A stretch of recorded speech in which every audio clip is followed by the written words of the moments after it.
So I've been doing a little bit of off-camera work. Got this big old thing inside. And I managed to get this dropped into her. That's how she looks right now. So we're doing some work on it. These things, these little T-bars are very handy for these very deep valve covers. Be able to tighten that up. The only thing is sometimes if you have a vacuum booster, the one right at the very back here will not clear. I had to put a regular nut on that. That's pretty easy to do. But. So we got this thing resting in, sitting in. I got the motor mounts done up. And that's about it. So she's sitting in there. Next thing I'm going to do is mate the transmission up from underneath. That's why it's on the hoist. So right there. This is actually the original transmission out of this truck. It came out and actually went in the race car for a little bit. So this is a 1988 Turbo 400. You can tell because of the bolted on governor cover. That's the Turbo 350's got a clipped on one. Turbo 400 has a bolted on one. So and then I have a converter. Not the original converter in here. This one's a little bit smaller diameter. This is a 10.5 inch instead of a 12 or 14, whatever it would have been in here. This one should stall at about 2500, which would be perfect for what we're going to use it for. So when I want to goof around and play a little bit, it'll flash the tires a little easier. When I'm hauling and everything, it'll get off the line a little better. But with the rear gears and all that kind of stuff, the motor's still going to rev a little higher. So cruising should be around 3 grand-ish. So we should be out of the stall range by then. If not, then we'll have to rip the transmission out and find more of a factory style converter to put in there and then go from there. So I'm about to lift this thing up and bolt that thing in, and that's pretty straightforward stuff. Another thing I'm going to do is, because I'm not going to run a cover underneath here, because this is going to be a summer thing only, I'm actually going to chop these ears off just straight in line with the bell housing. Gives you a lot more room going up and in. Same with this side. And gives you a lot more room for headers and all that kind of stuff when you're going up and doing that kind of stuff. So it makes life a lot easier if you're not running the pan underneath. Just knock those ears off. Makes a lot more room. Alright, underneath the truck here. And we're starting to get things hooked up. Got the transmission up in place. I couldn't find the old bolts, so I just put brand new ones in. Yeah, so you shaved these down just straight with the bell housing. Hard to see because yeah, there you go. Straight with the side of the bell housing.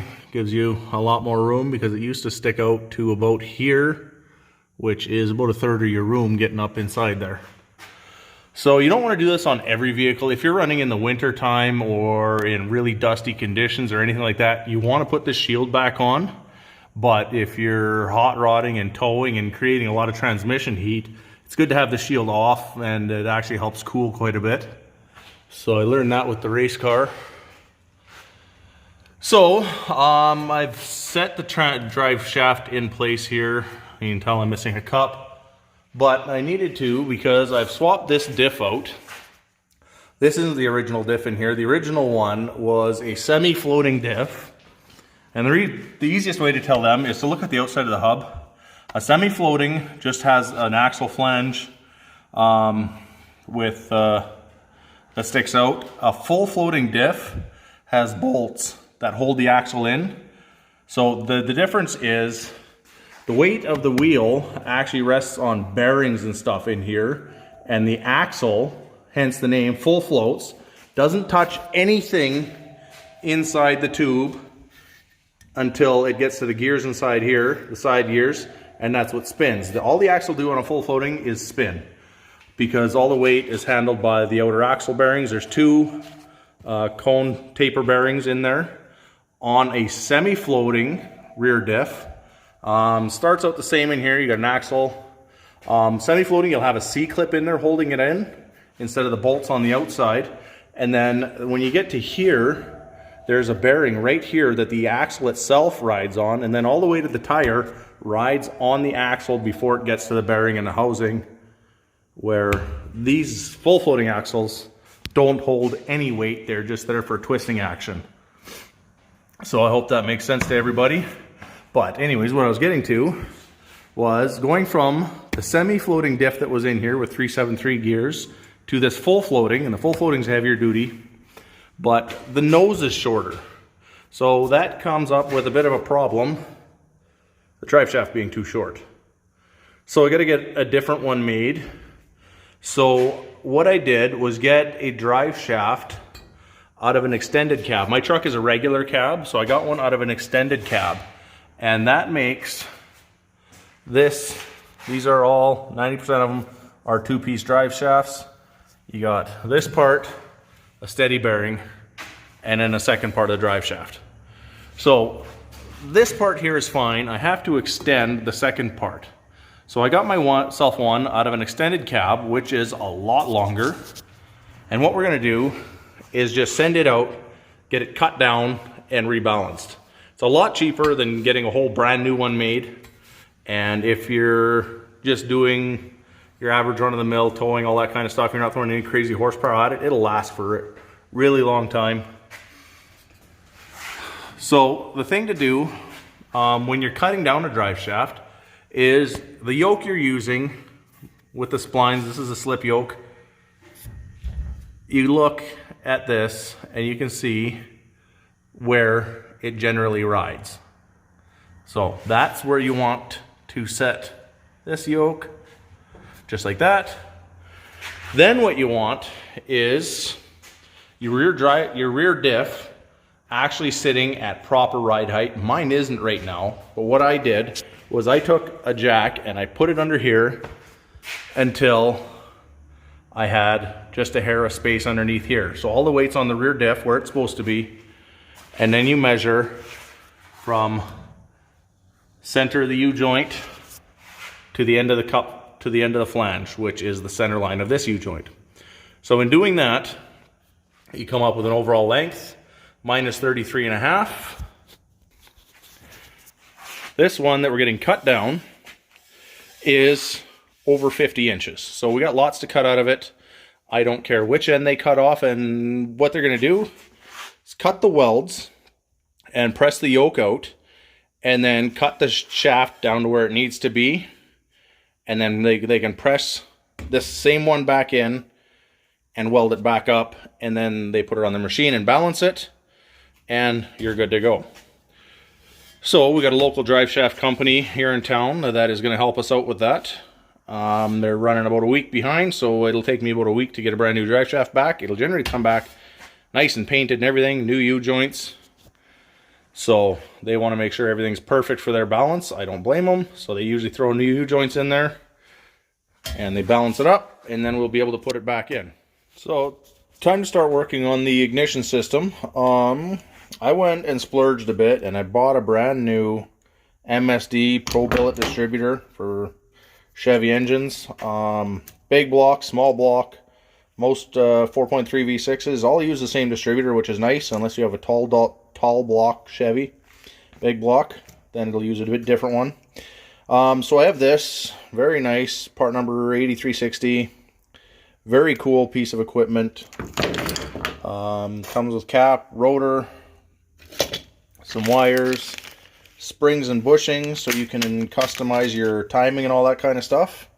And if you're going to do that, it comes with fairly heavy springs on the top. That's for something you want slow mechanical advance with. It also, in the bottom here, pretty hard to see, right by that nut, you can see the blue bushing in there.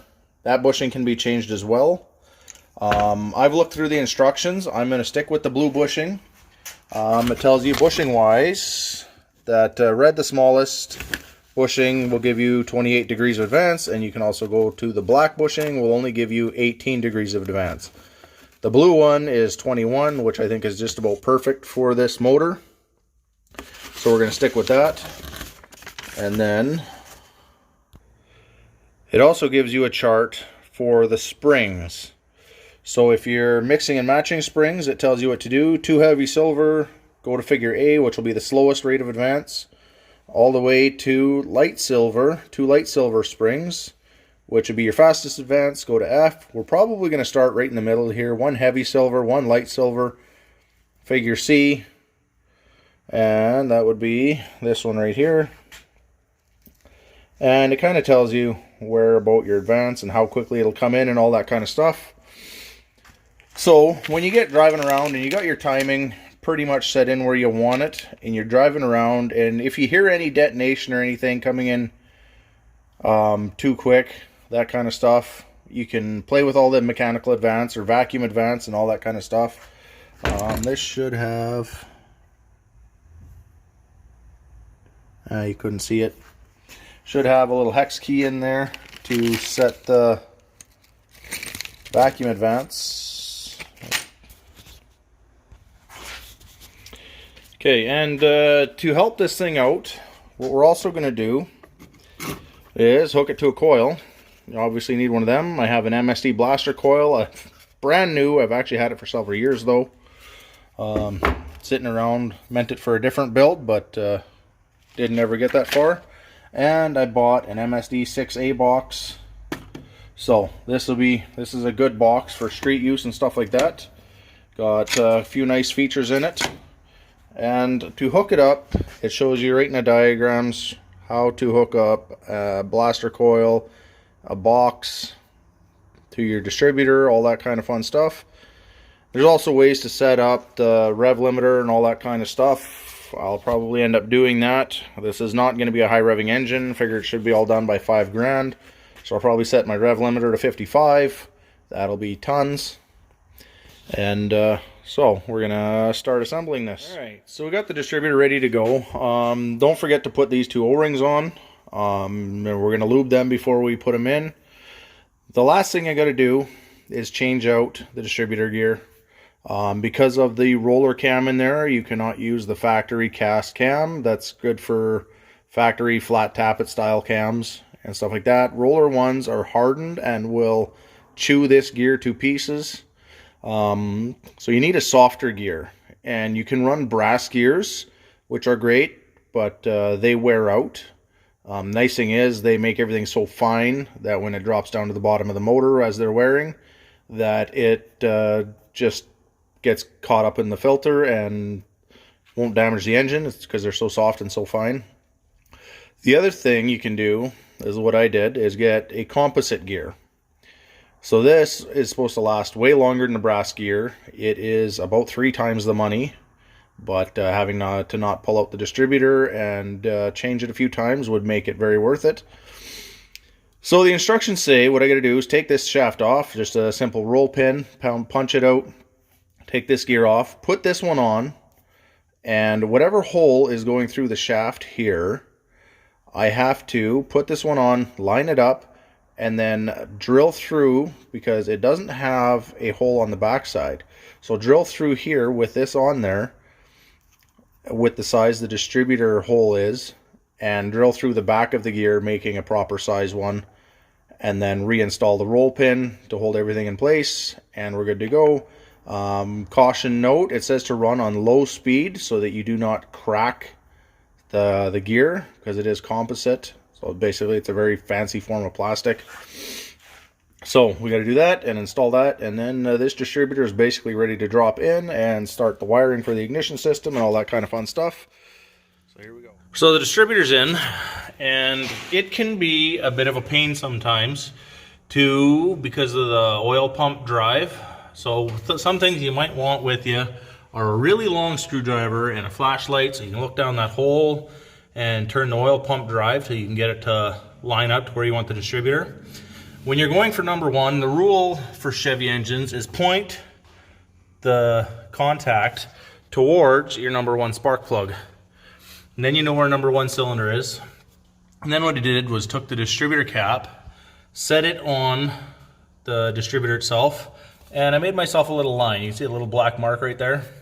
That's where number 1 is, and if I line it up here, you can see I put a little bit of advance in there just for initial startup. We will set the timing properly with the timing light later, but just for initial startup, you guess at a few degrees advance just to get the thing to flash. So that's pretty basic. And then if you have a nice small base distributor, you can get in there with a 9/16 gear wrench and tighten down your distributor clamp. If not, having a distributor tool, distributor wrench would be very, very handy, getting around the bigger distributor to get in there and do that. So we're getting closer. I now have to find a spot to mount the coil and the MSD box and run the wiring and that kind of stuff. And then there's still tons of work to do. So I got to put the headers in, and I do that before I put the spark plugs in, because the headers, the exhaust ports, are above the spark plugs. So if you have the spark plugs in there first, you put the headers in, you probably break one of the spark plugs, and you don't want to do that. And then you still, yeah, for all the front accessories, carburetor, fuel system, all that kind of stuff. And then, little tech tip on fuel pressure regulators. You can see I have this one here is my feed line. And then right away, this one here will get bent, will just get undone and turned towards the motor. That one feeds the carburetor. And then I have the regulator after that. So what that does, if you have the regulator before you're feeding the carburetor, you're actually killing flow and pressure, which can be not good for you. If you do it after like this, it will have a minimal impact on flow, but easy kill pressure, because it'll still read the exact same. That's why I have my gauge there, because pressure above here will all be the same, and it'll just release whatever it needs to keep whatever you have the regulator set at. If it's over here, it'll kill your flow and your pressure. So if you're doing this, this is called a full flow setup, the way we have it here. And it's actually a lot better of a system if you can to run it this way rather than the other way. And having a nice liquid filled gauge is very good.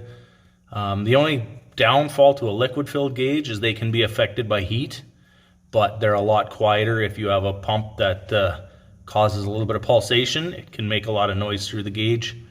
So I like running this style of gauge, and I like running my regulator set up this way. There is nicer ways to do it. Back when I did it, this is all I had. Eventually I might get fixed, but honestly, once everything's in here and done, you won't see hardly any of it. So that's one of the best ways to do that. And then, yeah, still got a whole pile of work to do, so we'll just keep plugging away at it.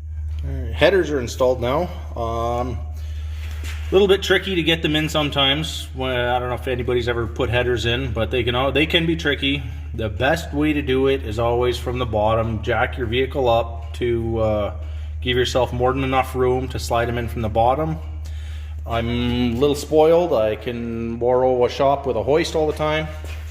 Makes it way easier for me, but I have done it on the floor. You're going to want to get the vehicle way up in the air so you can tilt the headers generally like a 45-degree angle, so you need room underneath to do it. Got to watch out for some things when you're doing it.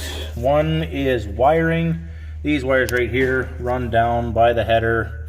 I'm gonna have to undo this clamp and pull these wires all the way back, and then I'm going to go underneath the motor mount with them to get them away from the header. You do not want those wires to short out on the header, because you will lose all power to your vehicle, maybe worse, catch things on fire. It sucks. I've seen it happen where those wires short out on a header, vehicle just dies. Thankfully that was all that happened. Some new wires routed differently and it worked. So you don't want that to happen. But and then I got my Remflex gaskets in there again. I really like those ones. Still never had a problem with them, so I'll just keep using them. They've been on the race car for a few years, not a problem. I'm starting to put them on every vehicle I have with headers, which is most of them. So yeah, so we got the distributor in, got the headers in. I have some ideas on building an exhaust system for this thing, which I will show you when I get around to that. So we still got tons more work to do. Now that I got the headers in, I'm going to put the spark plugs in. It's just one step closer to having the engine sealed up, so that if I have to push it outside, it won't get anything inside the motor. Moisture, animals, anything, dust, dirt. You don't want any of that in there. So we're going to put the spark plugs in to help seal it up and get us one step closer to having this thing running. Alright guys, so I have to apologize for not keeping up on the videos. I've done a lot of work off camera. Basically, the motor's in and running. Timing set. I haven't set up the carb yet. I've only had it up to temperature once. We got the power steering in. That took a little bit of playing around to find a hoses and stuff that'll work and a pump that'll work. Alternator. So we went with all Mark IV accessories on the front of this. So the old style alternator, old style power steering pump. We got rid of all the serpentine system that was on this motor originally because it was huge and ugly and steel plate, and it was one of the worst ones GMN had ever designed looks wise. It was functional, but yeah, when you got a motor that looks like that, you don't want just some ugly piece of functional crap on the front of it. So yeah, we got the Holley Quick Fuel on there. For now, I've just got the choke set wide open, so the choke's not operating. We've got the fuel regulator back there. I still have to set that a little bit. It's up at 9 PSI right now, so it's pushing the floats a little high. I need to get it back down to 7. Got to do that. Still some setup stuff to do. The carb hasn't been set. Just the timing has, so it'll fire up relatively easy. And we can go. So the truck does.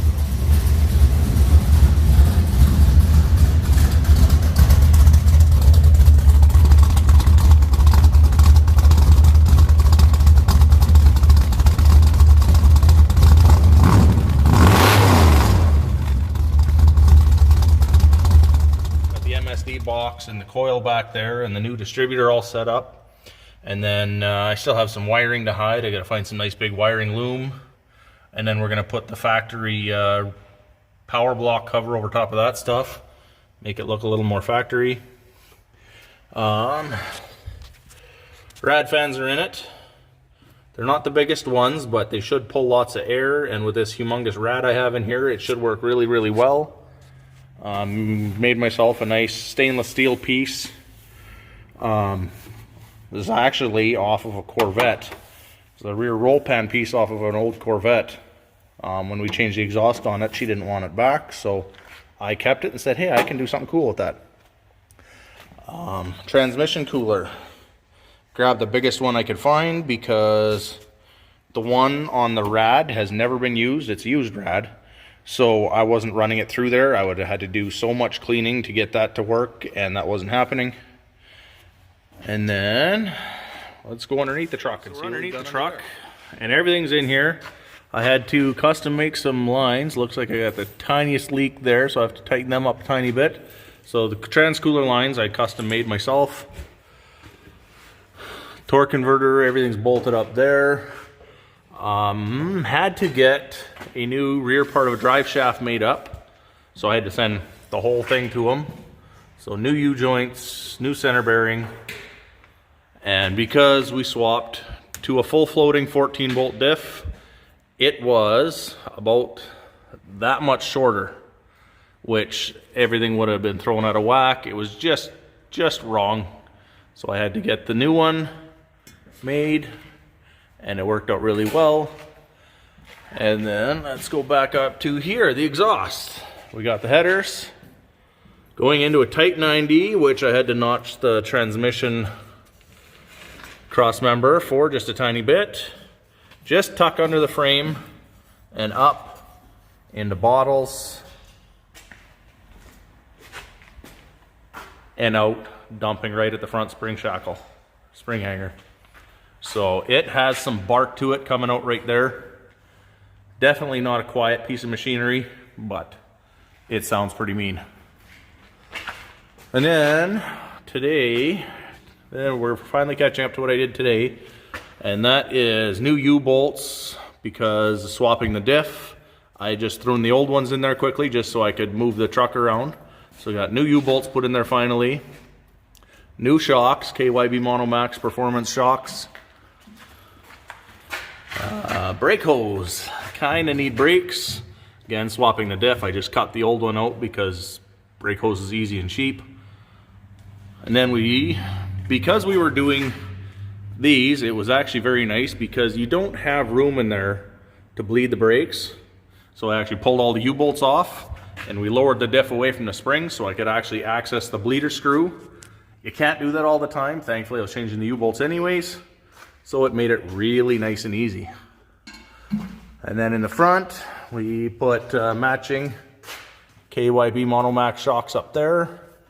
So with towing and stuff like that we're gonna do, and the bit of street rodding this thing's gonna do, I wanted some really good stiff shocks that are gonna do what I want them to do. That's why we went with the Monomax. They're a mono tube, so you can install them straight up or you can flip them upside down. It doesn't matter with these shocks. Regular shocks, I've seen it before, people do it. You cannot do it with regular shocks. Do not flip them upside down. You will just wreck the shock. So yeah, there we go. Everything nice, neat, tidy. If I had $1 million, it'd be even better. But I'm doing what I can on the budget I can. It's already cost me a lot more than I ever wanted it to. But she is coming together. One of the things we got to do yet is replace this bumper. It's been hit and smacked. I even had to clearance it once to fit tires on it. This side is pretty good. We got tons of room. We're going to get a new bumper eventually. Pull that dent out. That was while it was in storage, it got hit with a tractor. Love when shit like that happens. And we're gonna put different wheels and new rubber on those wheels. And we're gonna put new rubber on them. And it's coming along. We still got e-brake to deal with, because when you're towing, you need the park brake occasionally. I'm gonna go inside the diff, make sure everything's good inside there. I gotta pull it all off to do the e-brake anyways, so we're gonna check the rear brakes and all that kind of stuff. The front brakes are pretty good. They've got some rust on there from sitting. As you can see, they're not great, but we'll see how it comes. I'll end up pulling these apart, repacking the bearings, maybe changing the brakes too. Just depends on how long and how much it's all gonna cost me. So that's where we're at for now. And I'll get this video out to you guys. Please like, share, comment. Always love having comments and stuff. See what you guys think. And yeah, keep following along. We'll keep building this trailer tower, and we'll get her done.